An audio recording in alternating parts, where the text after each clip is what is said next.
All right, welcome back. Next chapter, chapter 2. We're going to talk about checking an ill or injured person. So in this chapter, you're really going to learn, the first chapter we learned all the things you really do prior to actually, like placing your hands on someone, providing care, or actually getting really involved in what's going on with the person that's part of the emergency. Part of the objectives, you will understand how to, what we refer to as size up a scene, understand how to check a responsive person, that would be someone who's conscious, understand how to check, how this check might change depending on the patient's population, so whether you're dealing with an infant, a child, maybe an elderly person, we talked about in the previous chapter, maybe dealing with a language barrier. Understand how to check the unresponsive person or the unconscious person, and how do we perform what we refer to as primary and secondary assessments of the conscious or unconscious or responsive or unresponsive persons. So before you can provide care, you need to obtain the information that will guide your actions.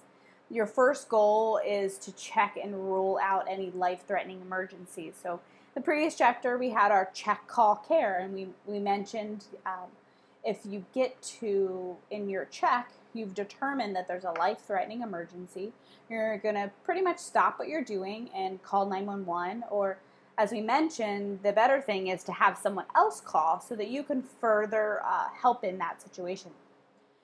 If the person does not appear to have any life-threatening emergencies, you'll be able to continue checking the person for different types of illnesses or injuries that might require help.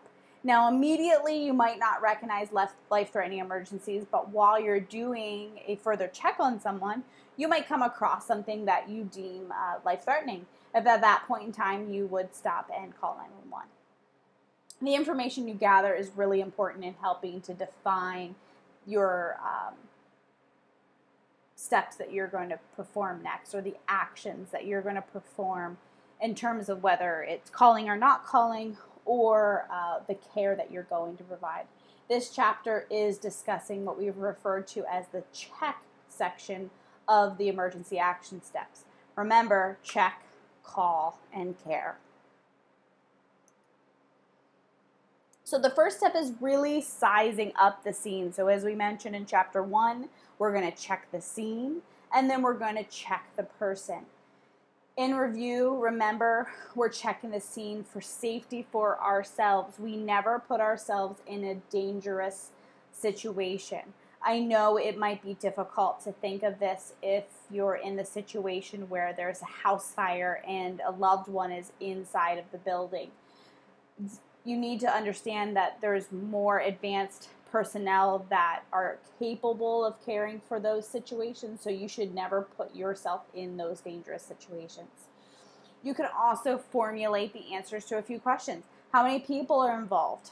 Do you have 3 people who are injured? When you have to deal with multiple casualties, you're going to have to what's referred to as triage. You're going to have to determine which person is the most immediate need of the care you can provide.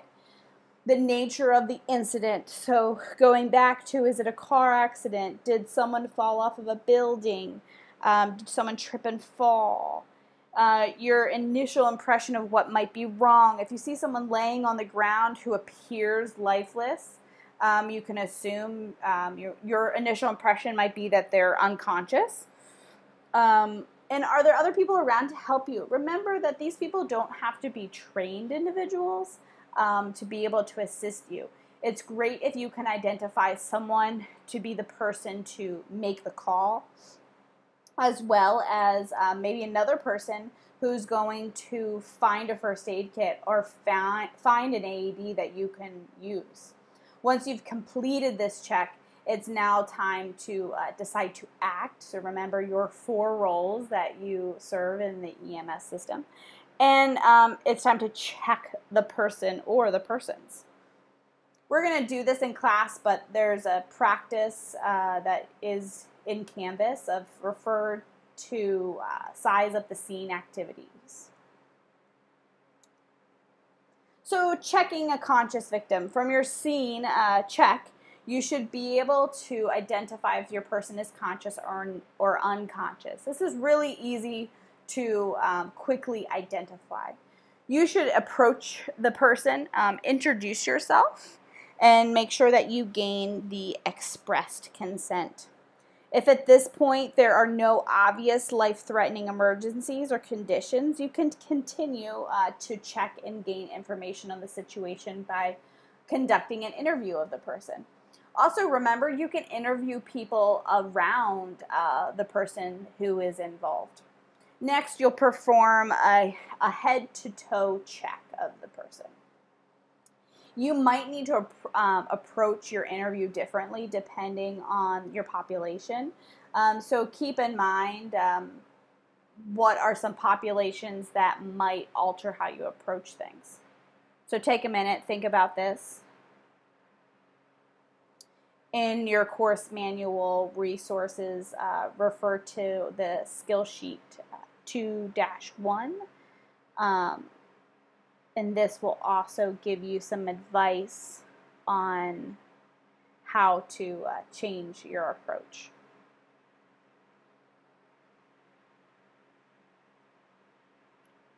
Also, just in checking, that's actually going to be box 2-1, not skill sheet 2-1. So the interview, okay, you're not interviewing someone for the newspaper, you're interviewing them to figure out to try to determine what's wrong with them so that you can determine the care that you can provide. Ask the person their name, continue to use their name while you're addressing them. This will build some sort of comfort level. If you can immediately remember their name and continue to use their name, someone is automatically going to become more comfortable with you. Also, position yourself at an eye level when communicating with a person. You never want to stand over someone and kind of talk down to them. So try to position yourself at eye level as best as possible. Also, you want to speak very clearly and calmly and at the age-appropriate level. So keep in mind you may have to change how you word things depending on your population. Also, if you have an elderly person who's hard of hearing, speaking very clearly, slowly can help for them to better understand. And remember that these people are the ones that have the injury or emergency going on with them. While you might feel stressed and panicked inside, you need to remain calm, because just imagine their stress level. Their stress level is going to be much higher than yours because they know that something's wrong with them, or they think something's wrong with them. Make sure you're nice. The more comfortable someone is with you, the more they're going to, more likely they're going to give you more information that's going to be helpful. The more information that they can provide, or even bystanders can provide, it will help you be able to weed through all the knowledge that you're going to gain over the next 8 weeks and determine what's wrong with them. Try to make for a private situation as well. Keep in mind multiple people scenarios where there's a lot of people around. Someone might not be comfortable mentioning maybe a medication they're on or a previous health condition they have if they know multiple people can hear. So it's really important to crowd control and make sure that people aren't just standing over and glaring in to the situation who don't need to be there. Conduct a brief interview using the mnemonic sample. So we're going to talk about sample, but each letter stands for a word. If possible, write down the information provided and give it to EMS when they arrive. They're going to want to know the answers to a lot of the questions that you're going to ask, because you can speed up the process by already asking these questions and giving it to them. Also, if you haven't yet called 911, you'll be able to provide the information over the phone to the dispatcher. So sample. You're going to use sample when conducting an interview. The questions you're going to ask are S, which stands for signs and symptoms. Signs are clues to the person's condition that you can observe with your senses, versus symptoms are things that they actually tell you they're feeling. So take a moment and think about some examples of what might be a sign of a condition or a symptom of a condition.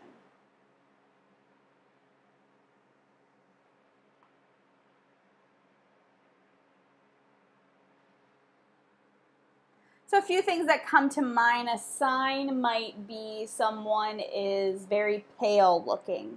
So their appearance is pale. Another sign would be bleeding. A symptom would be something like they tell you they feel dizzy or that they're in pain. Next in sample is A. A stands for allergies. Ask the person if he or she has any allergies. So what are some common things people are allergic to?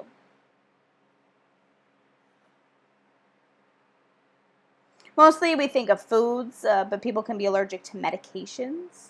And also they can be allergic to environmental things such as bees.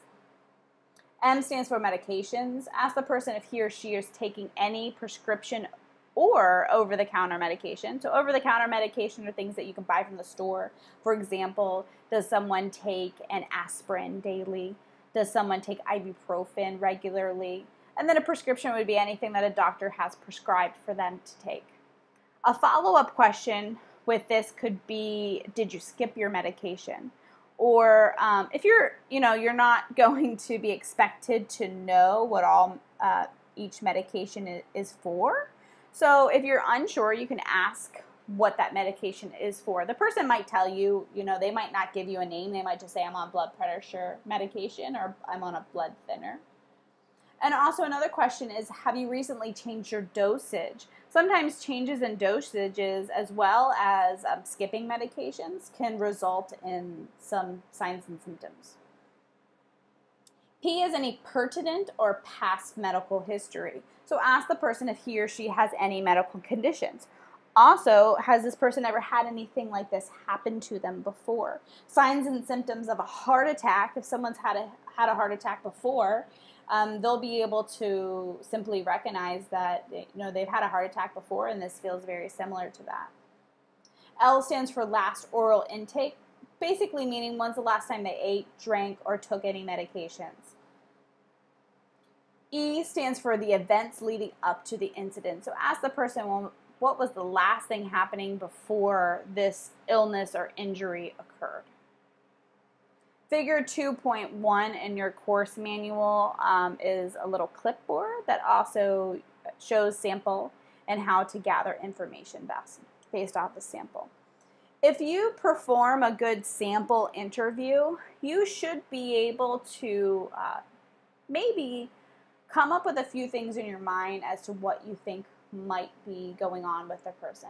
Now, you're being trained in a basic first responder role, so it's not expected of you to always know exactly what's wrong with someone.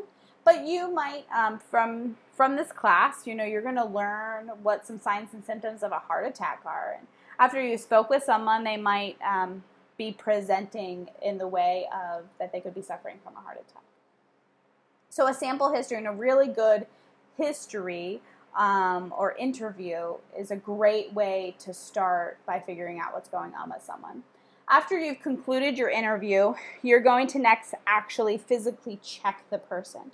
Now, I always tell people, make sure you tell the person that you are going to start touching them before you do. This can create a barrier if you just, finish your interview and all of a sudden, grab onto their arm or something. So make sure you're always telling them what you're doing before you start touching them. And the entire time, keep a good verbal communication with them. Proceed by checking the person in an order from head to toe. So as you're checking, you're going to be looking for things. You're going to be looking for medical ID bracelets, or this also could be on a necklace. This could tell you the person has a condition. Hopefully they've already vocalized that to you. Remember, in situations of an unconscious person, looking for these things is helpful as well. Look and feel gently for any signs of injuries. Okay, so does things feel weird? Do they hurt when you're pushing on them? We call it comparing bilaterally, so looking at one side to the other. You might look at someone's arm and notice maybe a bump on it, but you look at the other side and it looks exactly the same. That could just be the person's norm. That's what they normally look like. Always don't be afraid to ask someone, though, too. You know, was this bump here before? What's the person's face look like when you're doing this head to toe check? Are they in pain? Are they having signs of discomfort? Or are they becoming very, uncomfortable with what you're doing? Be aware of that. You might need to stop your head to toe check if someone starts to become very uncomfortable with what's going on. Check the skin for how it feels. So what do I mean by that?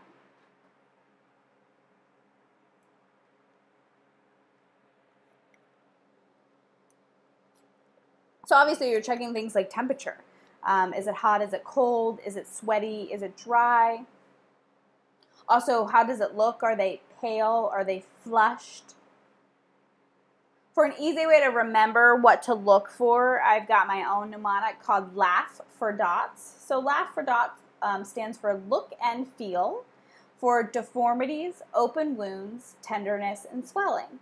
So these are, something you can use when you're looking, and they'll help kind of guide you as to what you're looking for from an injury standpoint. If you detect any signs of injury or illness, determine whether or not 911 needs to be called. If you're unsure, refer back to Chapter 1, Box 1-5 for some examples. But remember, you always use that sixth sense that I mentioned, your gut instinct. If you feel like you need to call, then you need to call. Help the person rest in a comfortable position when applicable. So don't move someone if something hurts. Don't ever ask someone to move in a body part that is causing them a lot of pain. Reassure the person that help is on the way. Give care based on what conditions you found and your level of training.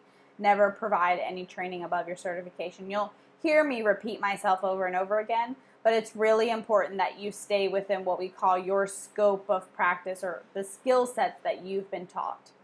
And always be alert to signs the person's condition is changing. You can come upon a scene and you can interview someone and it seems like nothing's wrong with them, and you can check them from head to toe and it seems like nothing's wrong with them, and then 5 minutes later they could go unconscious on you. Okay, so it's really important to continually be conscious of what, if anything, is changing in the person. The person has no apparent signs or symptoms of an injury or illness. You can have them rest comfortably for the 10 to 15 minutes, watching and making sure nothing worsens. If it does worsen, you can then call 911 and provide the appropriate care. Refer to skill sheet 2-1. This skill sheet is the one that will show you the head-to-toe check. And we'll do these things in class. Don't be concerned that you're not visually seeing right now. This is what we're going to spend a lot of time in class, is really practicing and perfecting these skills. So checking out an unresponsive person, it's almost easier to check someone that's unresponsive than it is to check someone who's responsive. So if you think someone's unconscious or unresponsive, remember, we're going to shout out their name if you do know their name. If not, you can just say, "Are you okay?" or "Is everything all right?" Making sure to yell it and be loud with your voice. If you don't get any response, you can then gently tap the person's shoulder. If the person is an infant, go ahead and tickle the bottom of the foot. But make sure that you're not violently shaking someone. You could make the condition worse by doing that. If someone is,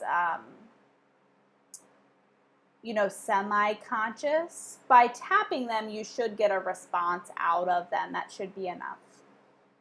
If there's still no response, you're going to look, listen, and feel for breathing by looking for their chest to rise, feeling for the breath on their face or your hand, and listening for the sound of air to escape their nose or mouth. So you get down on your hands and knees. If the person is lying on their side or on their belly, you're going to roll them onto their back. And you're going to get down, you're going to put your ear up against their face. You're going to be facing their, looking at their chest, and you're going to look, listen, and feel all at the same time. This whole process should take you no longer than 10 seconds. You should be able to determine that someone is responsive or not, and whether they're breathing or not in less than 10 seconds. At this point, if the person does actually respond to you, they might move an arm, or they are breathing normally. They might speak. Okay, they are considered to be responsive. If the person becomes fully alert, you can refer back to checking a responsive person. However, the person has what we refer to as an altered level of consciousness, meaning they are not fully alert. You should, at this time, if you haven't done so far, you need to call 911. Also, you should have someone get an AED and also get a first aid kit. You can try to gather more information from bystanders, and you can complete a head-to-toe check. And once you've done so, you can roll them in what we refer to as the recovery position, which we'll also practice in class. Now, this is, like I said, someone who is what we refer to as altered level of consciousness. So they are responding to you minimally. They are breathing normally, okay? It could be a situation where someone just fainted and they're coming back to consciousness, so they're a little groggy and out of it, okay? And then you can also care for any injury or illness you might discover during your head-to-toe check. If the person is what we refer to as unresponsive, someone who's unresponsive doesn't react to your yelling or tapping, they're either not breathing or their breathing is so infrequent that we're going to assume cardiac arrest. You're going to send someone to call 911, get an AED, and get a first aid kit. Make sure that the person is lying face up on a firm surface. This is really important for providing CPR. If the person is face down and not on a firm surface, get them there, okay? If there are other people around, they can help you do this. Immediately begin CPR by starting with compressions, and you're going to learn this soon. You can go ahead and refer to skill sheet 2-1, checking a responsive person.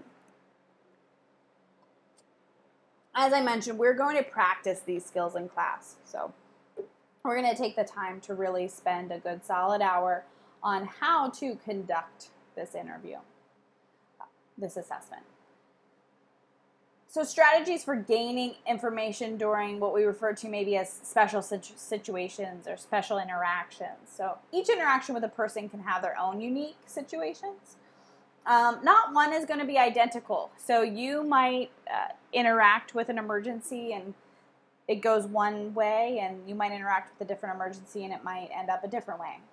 Be always ready to kind of fly by the seat of your pants or adapt and change per your situation. You will have to prepare to improvise, like I said. As mentioned before, you might need to tailor your assessment based off the age, disability, or language barrier of the person.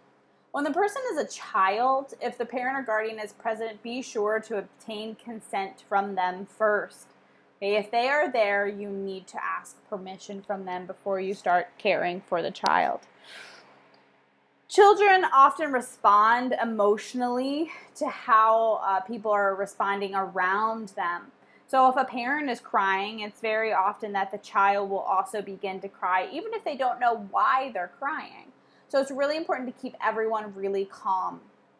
Parents can get really frazzled when their child is hurt or injured. So just make sure that you reassure the parents as well as reassuring the child.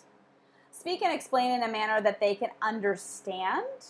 Okay, make sure you're changing your wording. They might not understand how you might word something to an adult, so make sure you change it for the child so they can understand.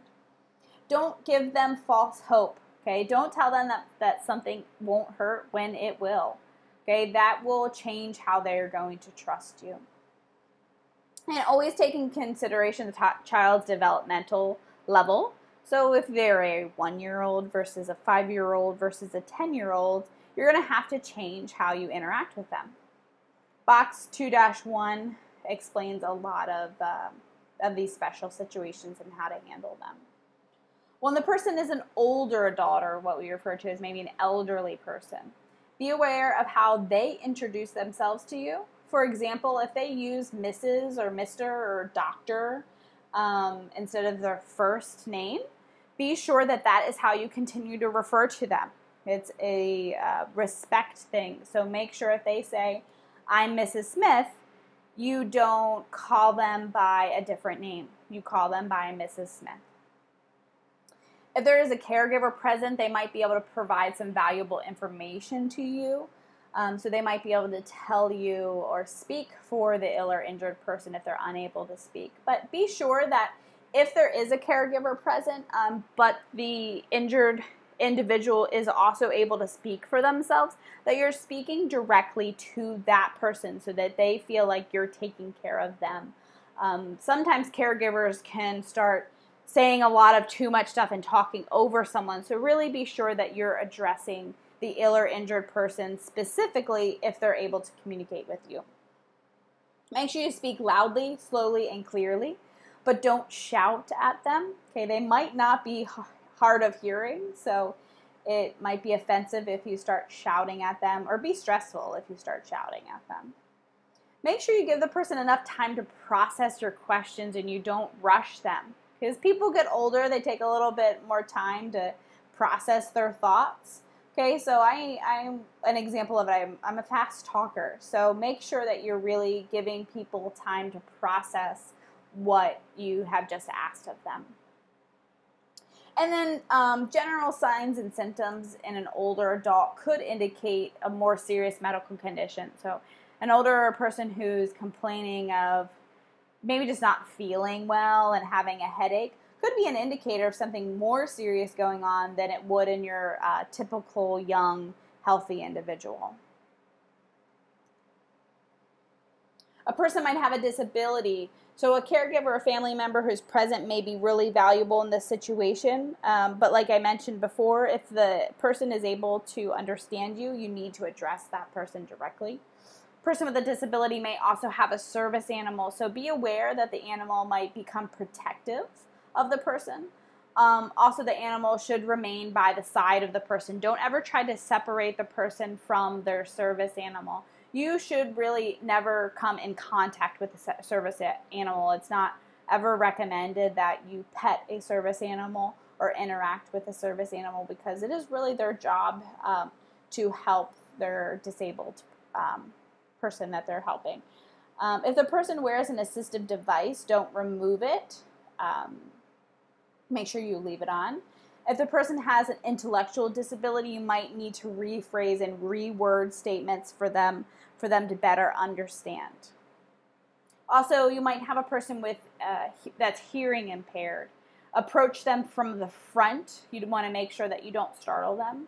People who are hearing impaired might be able to read lips. So be sure that you're speaking directly to their face, so eye level. Speak slowly, carefully, and keep your statements really short so that they might be able to follow along. Also use a lot of hand gestures, and if at all possible, you can write down information to try to gain, to ask questions and gain information.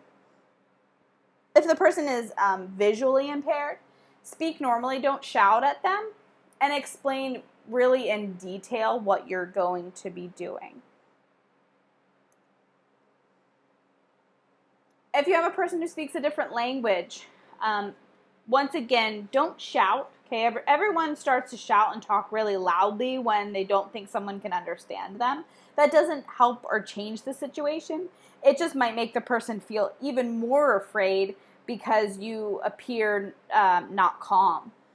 If the person has someone around you that can translate, that is great. Identify that person and get them to help translate for the person.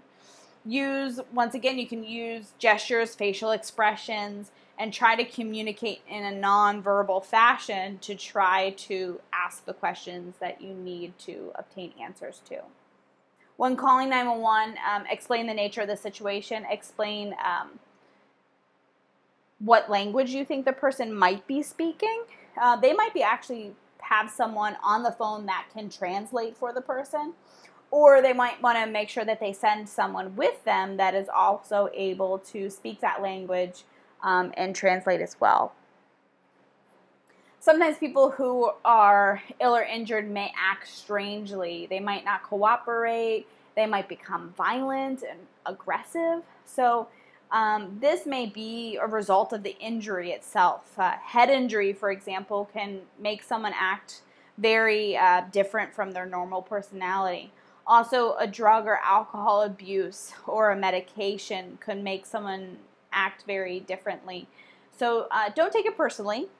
You know, the person they're mad at what's going on. They're not mad at you, unless you have done something offensive. And if you don't feel safe, move away from the person and call 911. All right, so in this point in time, we've completed the first 2 C's of the emergency action step. So check and call, and soon you're going to learn care. Be sure to check the scene. Next, check the victim. And then call if a person is unresponsive or a responsive person with any condition that warrants more advanced medical help, or whenever there is any life-threatening emergencies. And like I said, or if your gut is just telling you something's wrong, it's never a problem to call 911. It's always better to call and not have necessarily needed to call than to not call and something bad happened to the person. So I want you on your own to think of a scenario in which your victim is responsive. Write down how you would respond from start to finish based on what you've learned. And then I encourage you to bring this to class. We might discuss it. We might talk in a group. We might use your scenario as a scenario in class. So I really encourage you to bring this to class because I might call on you to ask what your scenario is. Next, I want you to think of a scenario in which your victim is unresponsive. Same thing, write down how you'll respond start to finish based on what you've learned. And same thing, bring this one to class as well. Be prepared to be called on and discuss.